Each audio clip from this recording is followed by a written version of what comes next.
Hi, I'm Zach. I've been sober for about 2 months.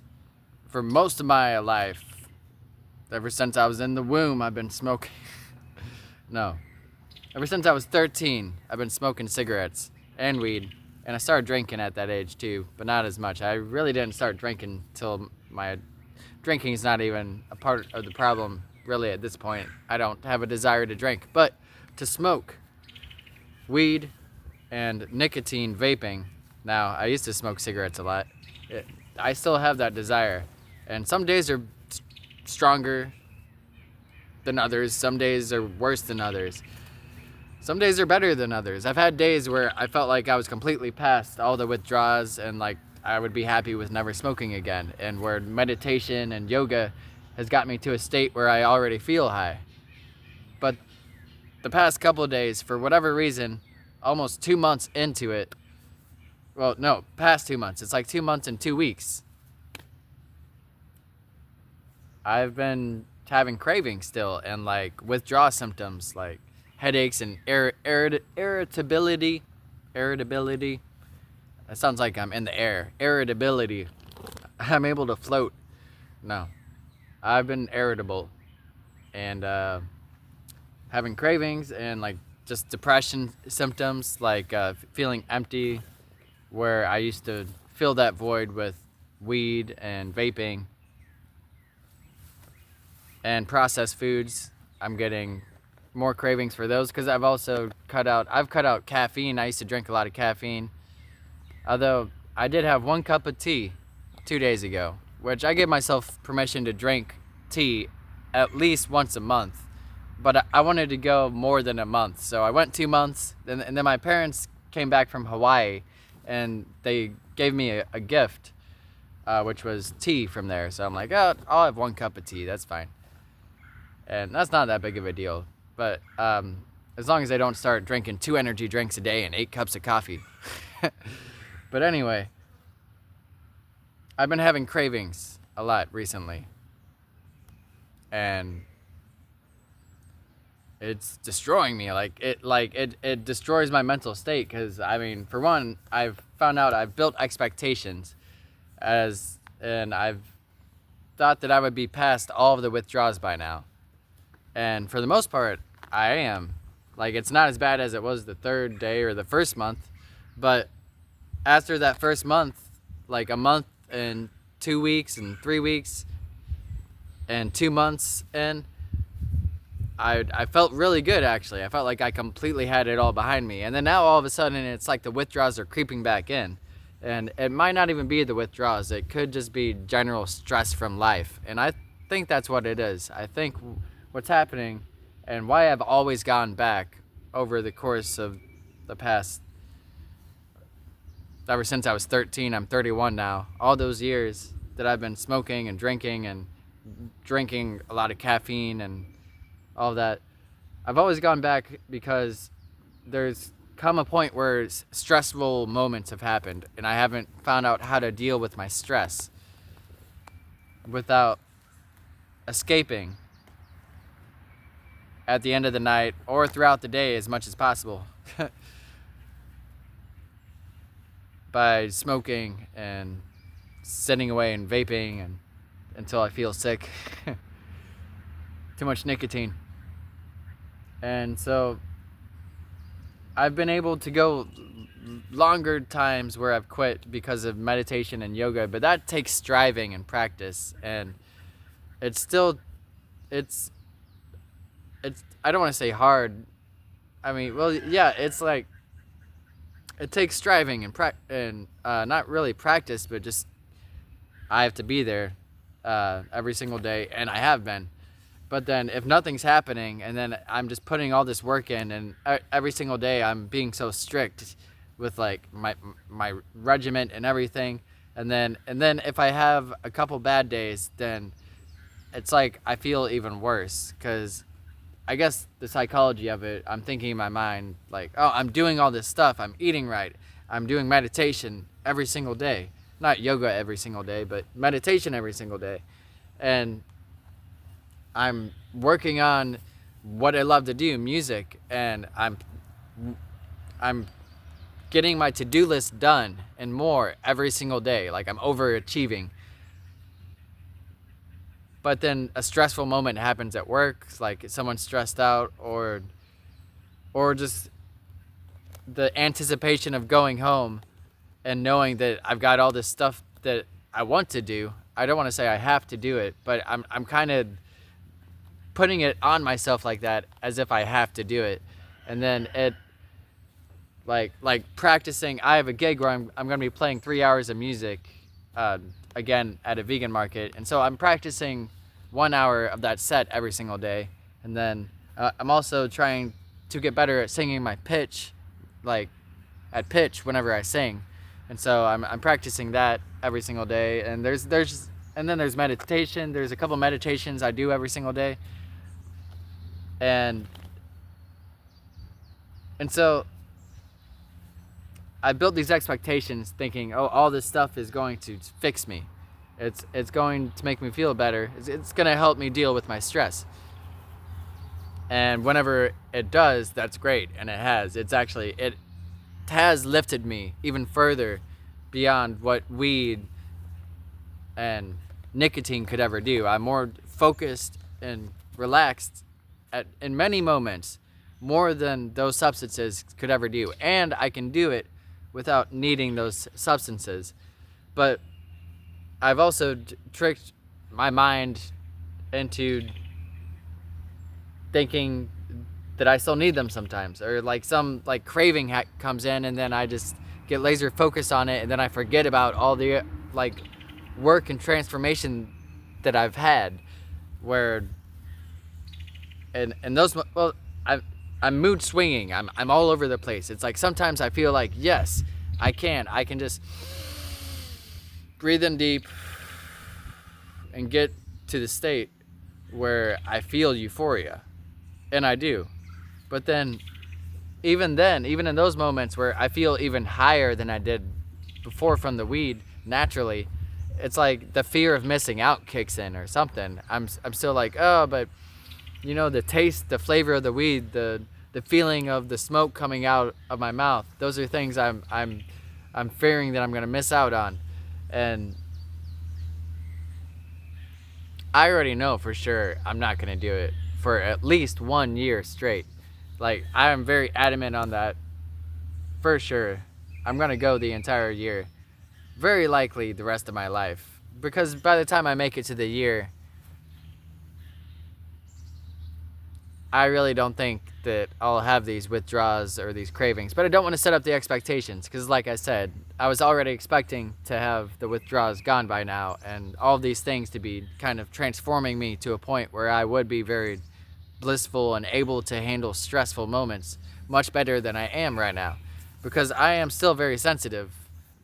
It's another reason why I haven't been reading comments the past week. I got a video with like over 2,000 views, which is pretty high for my channel, and I've yet to read the comments on that video, because I know that I'm just in a place, a state of mind and emotion where I can be easily manipulated by other people and things that they say. And sometimes I am strong throughout the day. Like I said, it's shifting. But at work, I'm going through these phases where I'm very grounded, or I'm very joyful and not affected by people, to where all of a sudden I am. And I'm dealing with cranky, mean, rude people all day working at a gas station. And so it's a wonderful place to challenge myself and be and transform myself to be in the place that challenges me. But I'm noticing that I'm still very sensitive, and especially the past couple days, or maybe I've just been in denial about it, and it's finally come to the breaking point where I'm like, all right, I need to accept that I'm actually still stressed out and very sensitive and easily triggered by other people, even just like small tones in their voice and small things of that are slightly rude, or sometimes it may not even be rude. It might just be like their way of talking, that they're just used to talking. They're not even meaning it personally. But like, for example, whenever I tell someone, all right, have a good day, and then they're just like, okay. but it's in a tone like okay, like I can't even do the tone. It's so like nonchalant, apathetic. Like yeah, whatever, okay, like things like that can just stir up emotions inside of me, and then it happens again and again and again, and then I start to feel trapped at work, and then working at a gas station that is right next to a dispensary. People come in smelling like weed or talking about weed, showing each other pictures. Look, these are the plants that I'm growing. Hey, did you try these blunt wraps? Yeah, they taste really good. And alcohol, I'm past alcohol, so thank you, universe, God, whatever is or may not be there, or myself. I don't know. I don't believe or not believe in these things. That's another video. But what I'm saying is, I'm getting cravings, and I'm working at a gas station, and sometimes it's a good place. I mean, I'd say overall it is a good place. The fact that I'm there, and I'm at a place where people are smoking constantly, buying cigarettes and vapes, and talking about the dispensary, and the dispensary always hosts these big events, and like people come down, and they're like, there's music and stuff, and it's a chance for me to face these things and not let them consume me. But recently, they've been consuming me a little bit. They've been taking a hook of me in my thought process, and then allowing me to just spiral down, and then my emotions go with it and kind of spiral for a little bit. But with the meditation and the yoga, mostly meditation, and with just me accepting where I'm at and just taking accountability, I am able to deal with it. I have been sober. I have gone this far, and sometimes I'll counter those thoughts with other thoughts, which is not an actual solution, because those thoughts always come in, and I've been doing that for years. And countering the thoughts, it's like a band-aid. It helps temporarily, but it does make me feel good. Like, I'll think, hey, you've come this far. Like, pat yourself on the back. Good job. You've been sober for over 2 months. You've been saving money. You've been working hard you've been very focused and putting a lot of effort and energy into things that mean a lot to you.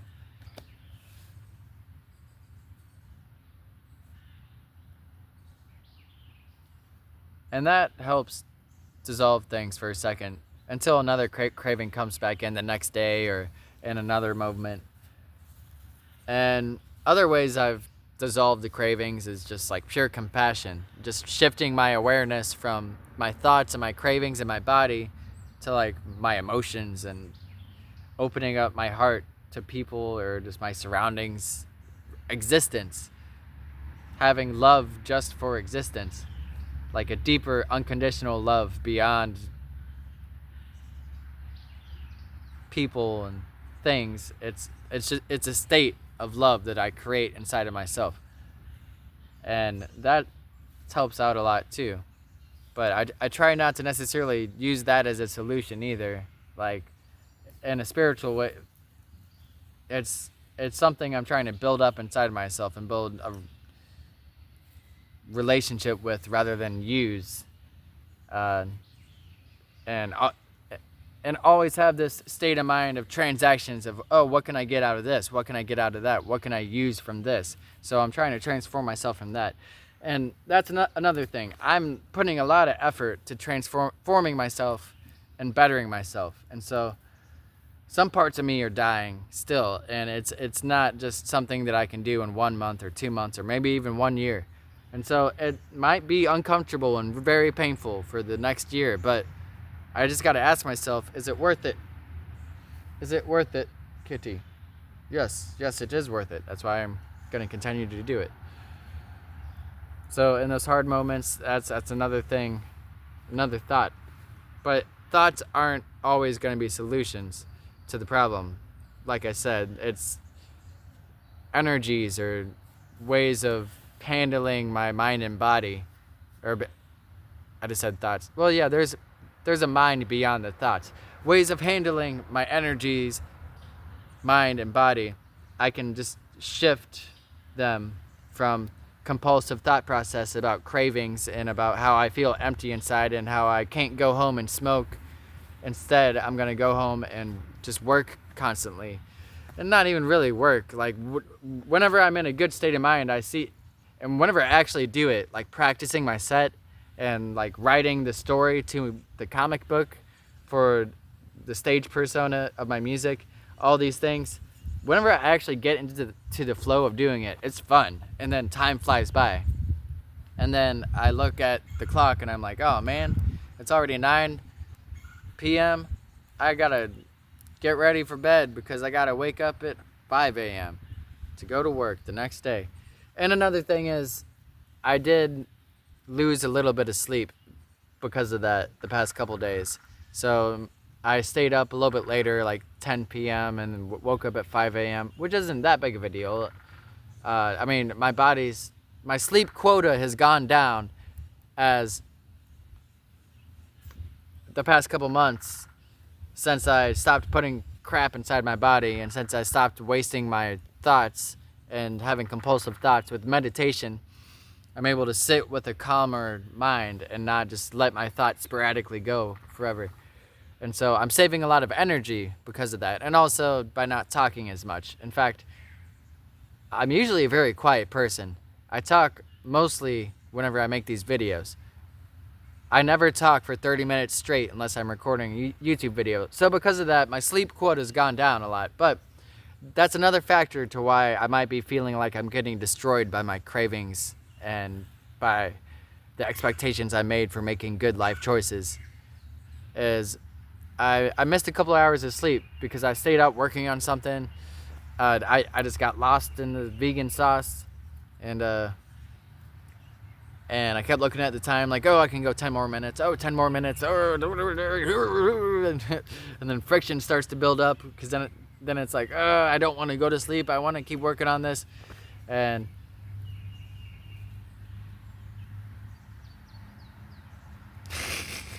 I just thought of something I've learned spiritually, which is, well, even just realistically, you don't even need to say spiritually, but the source of suffering, of all suffering, is in your mind and your body. And it's, for people, it's usually whenever the world isn't going the way that they want. So if you can let go of the world not going the way you want, you can let go of all, most, if not all, of your suffering. And so for that example of me just letting go of the story I was writing in that moment and just being like, all right, time for bed. If I can truly just let go of it and accept it, that helps relieve the suffering or just make it disappear. But then it always comes back. Well, I don't want to say it always comes back, but it's been coming back for me. I've yet to get to a state where I have permanent distance from my mind and my body, and I can just jump in and use my mind and my body, or work with my mind and my body, but not be so attached to it and my desires and all that. And so I know that's why I've been feeling like I'm getting destroyed, is because for whatever reason cravings are still coming in. That's physical. That's bound to happen. And part of me fears it'll keep happening, just like last time I quit for a year, where days like this would come in and I'd be like, oh, I wish I could just smoke and drink and just leave all of this meditation, yoga behind. And sometimes I just want to give up. I just want to give up and go live in the woods and grow weed and smoke and play video games all day. I don't even play video games anymore, but I used to play video games. But then whenever I really look at it, I realize that's me just wanting to escape. I'm just wanting to escape from pain, from stress. And so I'm transforming myself. I'm working on it. I'm putting time and energy towards it. And I might still be stressed out. I might still lash out on people sometimes if they push me, or I might let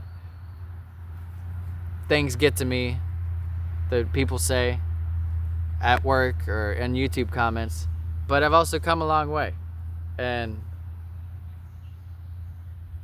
if I keep going, I do feel good about just going for a year and doing this even deeper than I've ever done before. I'm gonna stay sober.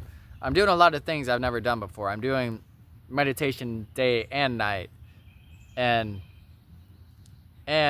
eating mostly whole foods, way less processed foods. I'm being way more consistent with working on music, and just in every dimension of my life, I'm putting more time and focus and effort into it. And so I also need to be aware of when I do this, if I'm burning out, and what I can do in a healthy way to not burn out, and just say it's okay. It's okay to not work 9,000% of the time. But I do have these deep desires to succeed. But then I gotta ask myself, why do I want to succeed in music? Why do I want this? Well, so I don't have to go to a gas station job. So I can experience life a little bit more. So I can have the freedom to travel. So I can experience the sweetness of success when I do create music that reaches people and builds a fan base, and where I can tour around and actually experience that, and the sweetness of working towards something that means a lot to me and actually succeeding, and that means the world to me. And being able to support my son fully with this and have more spare time to spend with my son while also doing what I love. And so those desires are strong, but also spiritually and meditation and certain things that I've been trying to let go is just of that, is my attachment to all of those things. So sometimes my attachment to wanting to achieve, to wanting to be successful,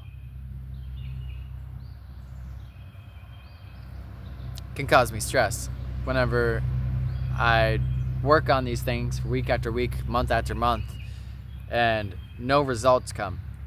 And so I just got to look at it and see, why is it worth it for me to feel this way about it? Not necessarily saying that like I'm gonna give it up if it's not worth it, but I'm saying, is there another way for me to go about this to where I'm not burning myself out, to where I'm not feeling like I want to smoke some days. Most days I have not been feeling like this, I must say. I have been feeling incredible. Lots of energy, lots of joy. Still sensitive. Still, whenever I'm around people, I'm still easily manipulated, like my emotions are, by people. So I don't have complete control of that. But I've been doing much better than before. And at least nicotine and weed and caffeine don't have control over me. And I have more consciousness and a hold of my mind and body than before. So not as many people of those moments affect me, except on these bad days. Then it's like almost every single person affects me. But not all the time. Even on these bad days, I'm, like I said, if I just take a step back and breathe and just actually start doing certain things that get me into a meditative state of mind, or if I escape by working on music or writing, I start to feel blissful and euphoric then. But then as soon as I go back into, I wake up tomorrow morning, 5 a.m., I go to work, and then I'm right in the fritz of it, of all the people who are angry and rude, and they want their drugs, they want their coffee, they want their vapes, and they just smoke some weed. And then all those energies hit me. And some days I do good, some days I don't. I haven't been feeling good the past couple days in many moments. It's just been those days. And accepting it, seeing it for what it is the best thing to do, the first thing I can do. And that's what I'm doing. Taking you along for the ride. Ow, kitty. Ow, ooh, you're scratching my knee. And I'm going to lose these expectations. Or I will attempt to. Just whatever happens in the future. I will be grateful for life in general, just being alive. I'm going to get high. Just from breathing. Get me high. Get me higher. Okay, hyperventilating doesn't actually make me feel better. I need to... Those breaths do. They actually do make me feel high.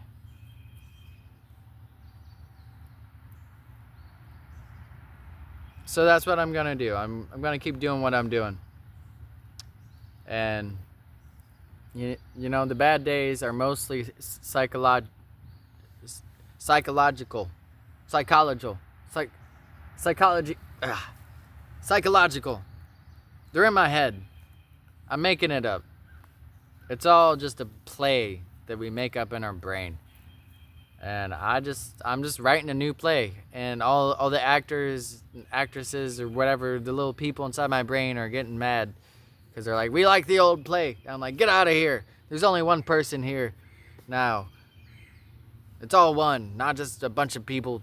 Then you're probably going crazy. You got a bunch of voices and people in your head.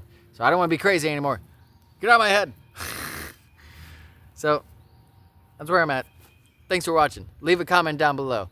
For the animals! Woo!